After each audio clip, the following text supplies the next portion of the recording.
kulan wanaagsan waa markale iyo barnaamijkeena sheekooyinka jacaylka sheekada maanta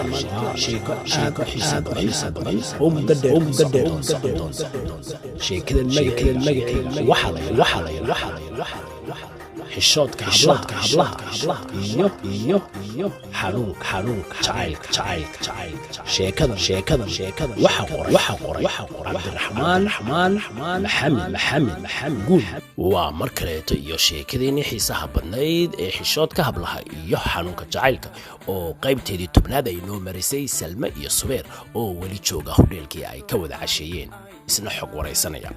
waxayna qaybta hore nagu dhamaatay Subeer oo xasuustay heestii waa amar alle bal maxay indhuhu ka eegayaan bal muxuu afkani ku amaanaya bal haddaba aynu u guda galno qaybta 11aad iyo xaaladii habeenka ay ku sugnaayeen Salma iyo Subeer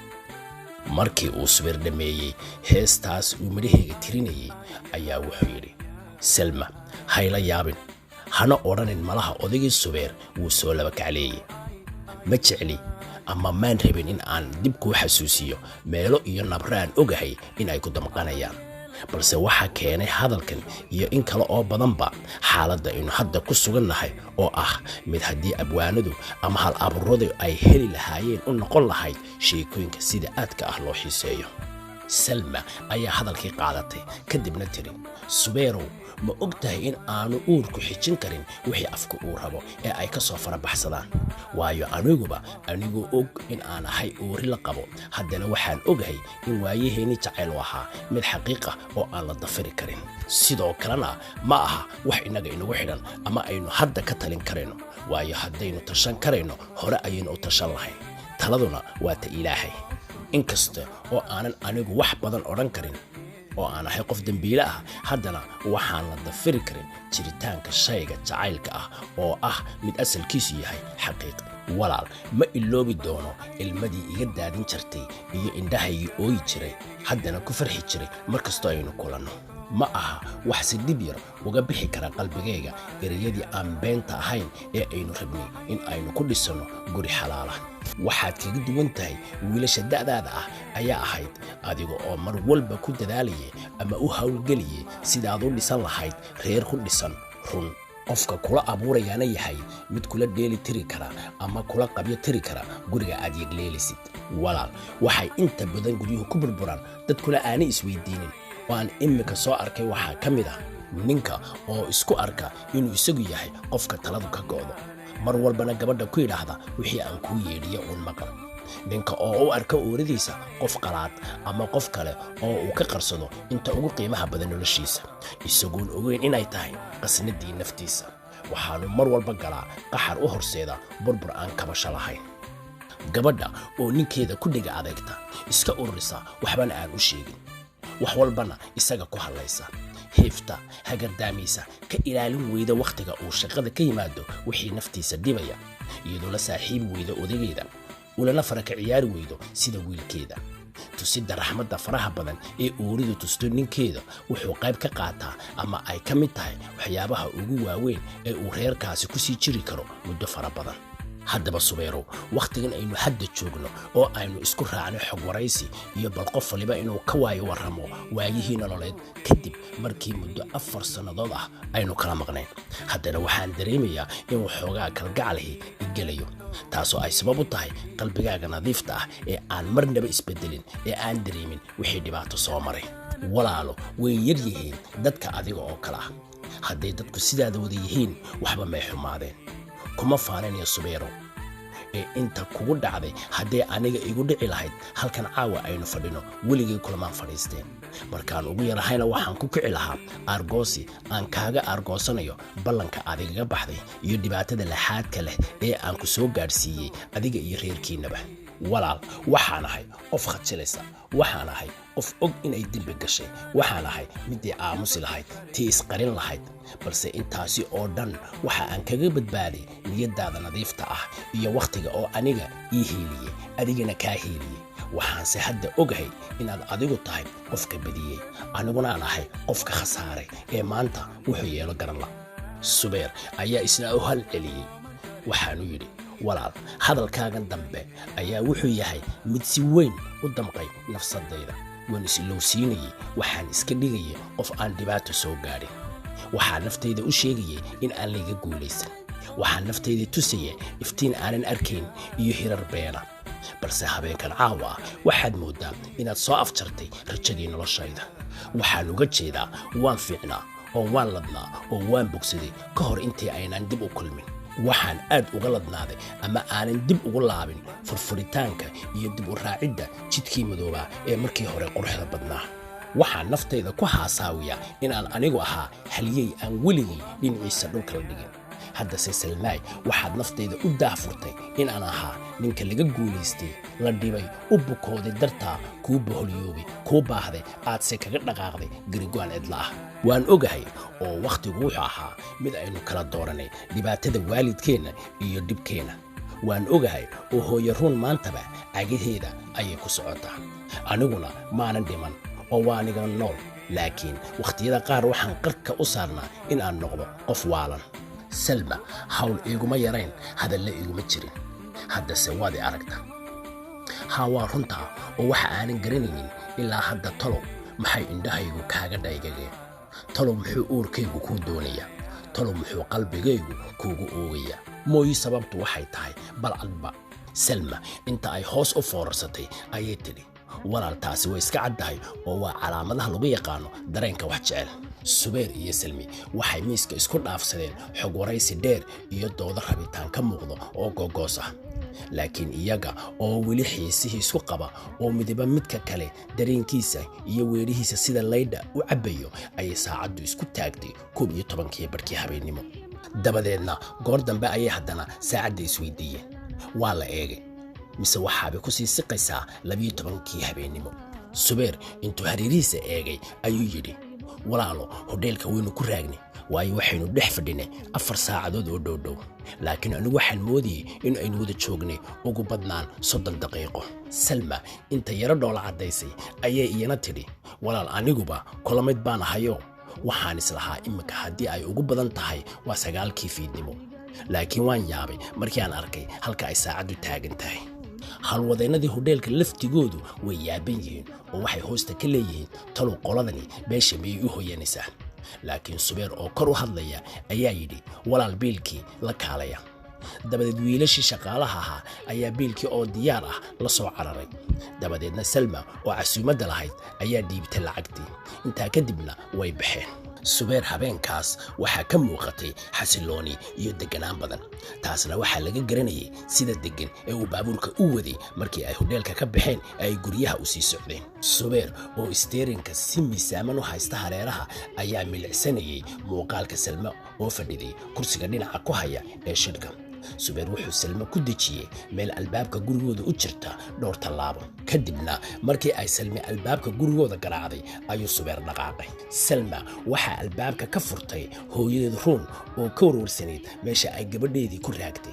waxayna hooyo ruun tidhi, hooye salma waanu yaabanayne ee xaggee baad ku raagtay oo aad wakhtigan ku maqnayd. salma ayaa hooyadeed ugu halcelisay, hooye sawnigii kuu sheegay inaan aroos tegayo. imkana arooskii ayuun baan ku maqnaa ee meel kale maan jirin. laakiin salma intaa kumay dayn hooyadeeda ee labada dhaban ayay dhunkasho raalligelin ah kaga dhufanaysaa.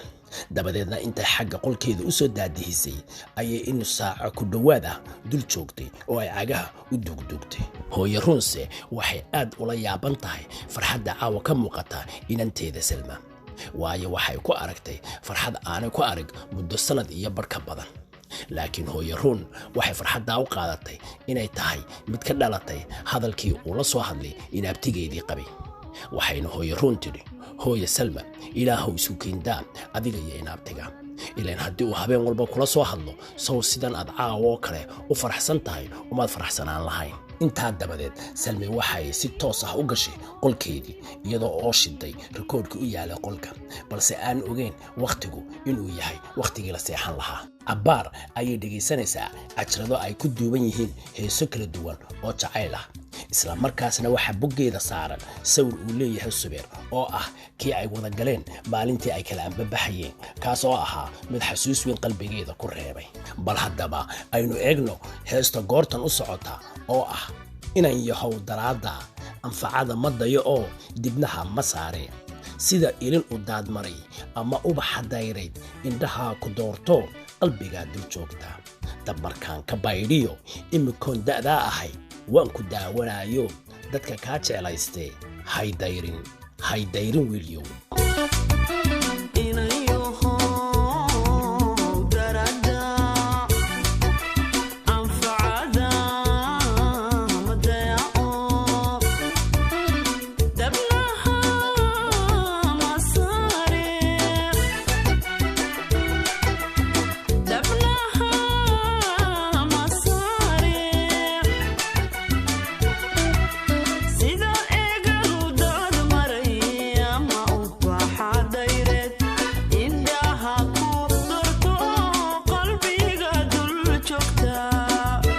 baar kadib ay hooyo Ruun ay u soo baxday xagga banaanka waxa la maqlaysaa dhawaaqa heesaha ka shidan qolka ay inanteedu gasho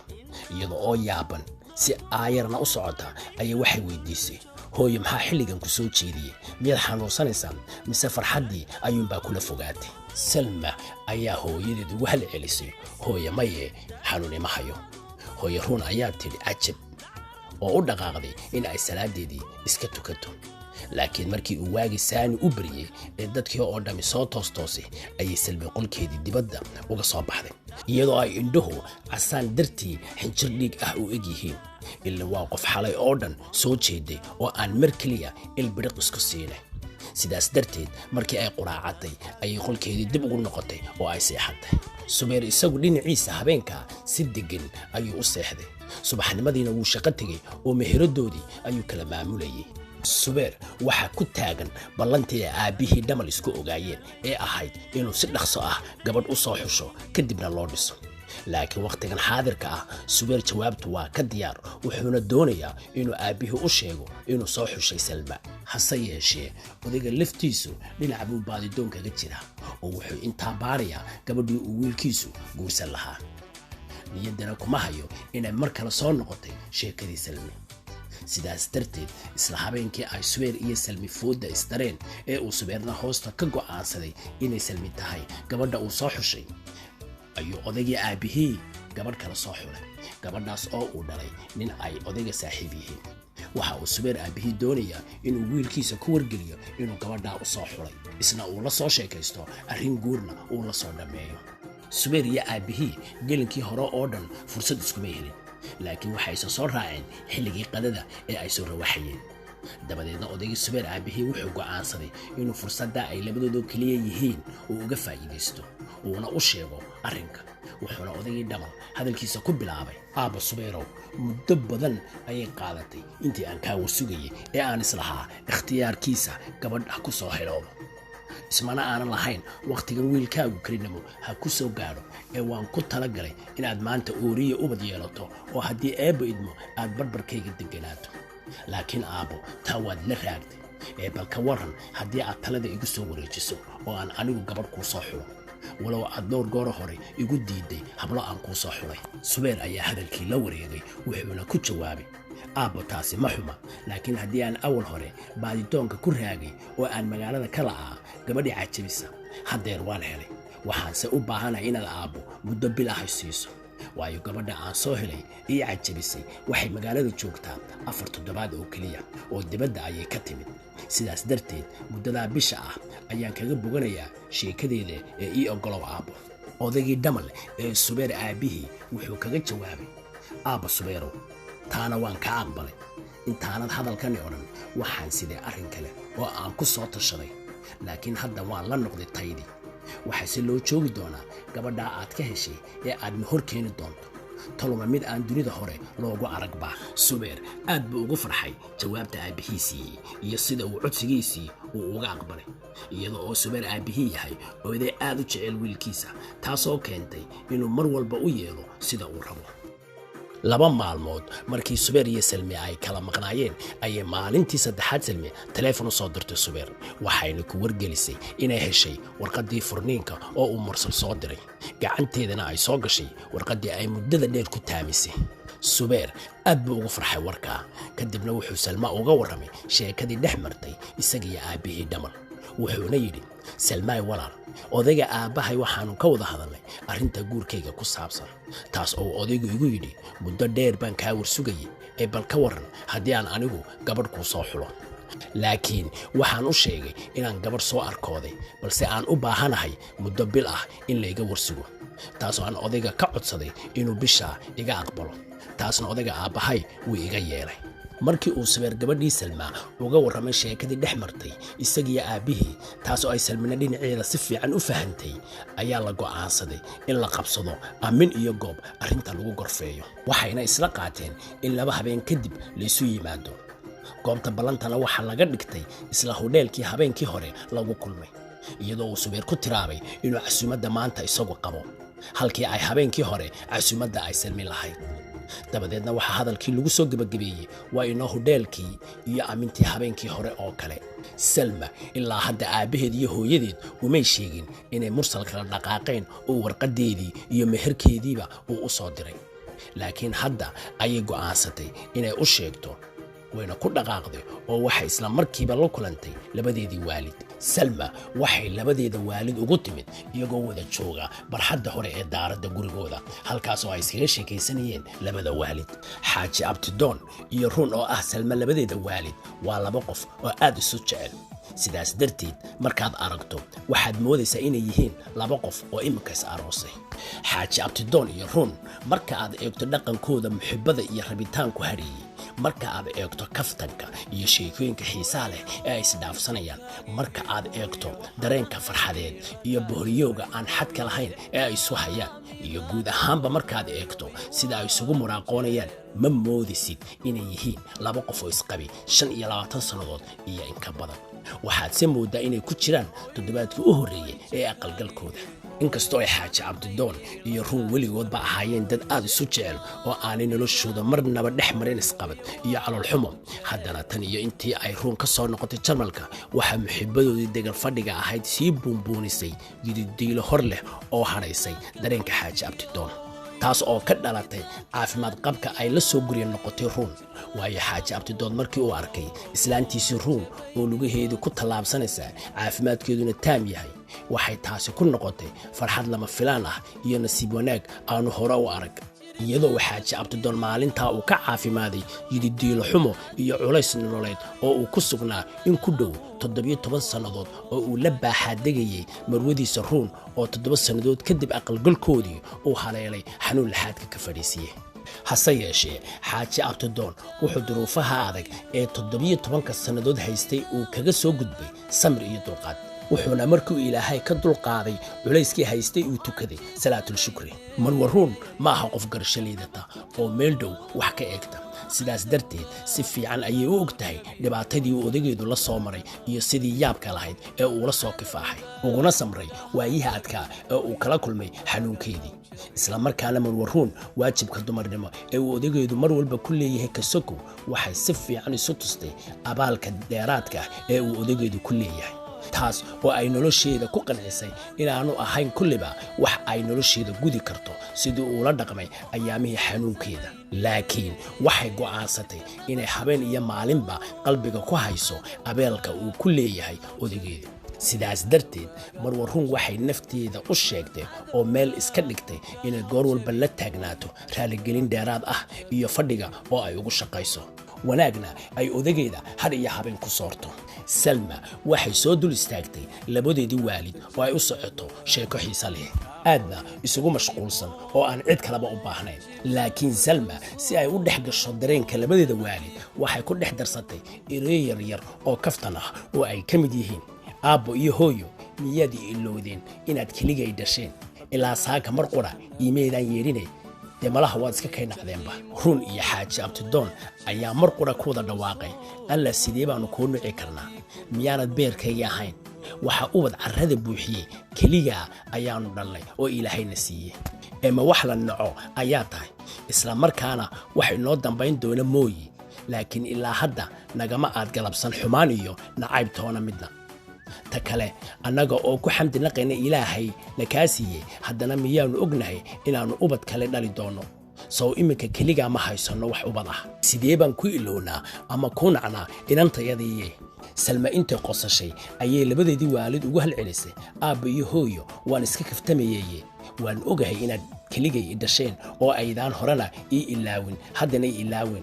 aadna ii jeceshiin wax kastana aaday qabateen Salma markii ay intaa tiri ay hooyada dhinaca aabaheed ka xigo mooyaane dhinaca kale ka soo fadhiisatay kadibna Salma iyadoo aabaheed ka yara xishoonaysa ay inta hooyadeed hoos ula xanshaqday ku tiri hooyo arrin yar baan doonayaa inaan kuu sheego laakiin Salma iyadoo arrintiiba sheegin ay hooyada run intay kor u hadashay tiri hooyo arrintaad ii sheegayso horta aabaha u sheeg waayo kulleba ka qarin maayo oo hodhowban u sheegaya haddaba u sheeg Salma oo aad u xishoonaysa ayaa tiri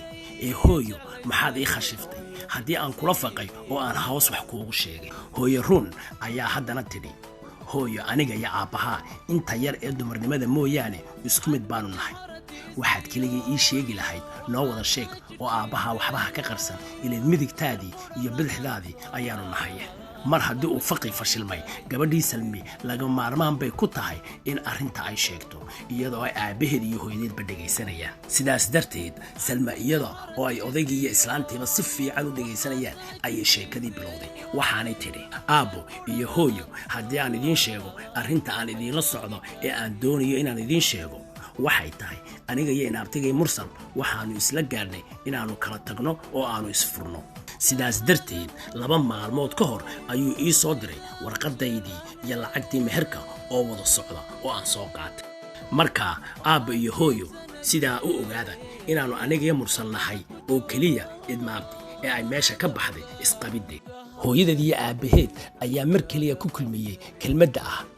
miyaana inaga dhaxaynin inaynu wada tashanno oo aynu wax isweydiino mise gooni baad iskaga tashanaysaa oo wax kaste keligaa baad go'aansanaysaa adiga oo aan wax yarna nala soo socodsiinin intaa markii ay odaygii iyo islaantu soo tuureen ayay aamuseen iyaga oo la fajacsan hadalka gabadhooda ka soo yeedhay dabadeedna Salma oo aan garowsan hadallada waalidkeed ka soo baxay ayaa u jawaabtay labadeedii waalid waxaanay tiri aabo iyo hooyo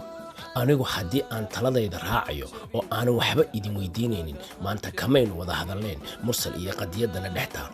waayo maalintii aad Mursal siiseen waxaanu heshiiska madambays ah oo guur ah isla gaarnay wiil aanu muddo dheer sheekaysanay oo aanuna aad isku jeclayn oo la yiraahdo Subeer